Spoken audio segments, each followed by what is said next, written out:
insonda deydilar 3 xil do'sti bo'ladi. Bir do'sti uni joni chiqquncha, ikkinchi do'sti qabrga borguncha, uchinchi do'sti qiyomatgacha. Joni chiqquncha bo'ladigan do'sti qaysi do'st deganlarida, joni chiqquncha bo'ladigan do'st uning moli dunyosi. Chunki olamdan o'tganimizdan keyin moli dunyo bizniki emas. U endi merosxo'rlarki.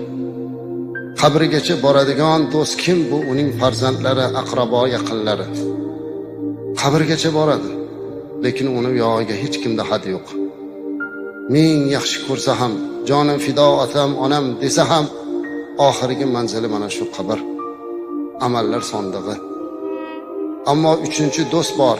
Bu do'st qiyomatgacha birga turadigan do'st. Bu uning qilgan solih amallaridir. Ana shu amal xolis bo'lishligi, Alloh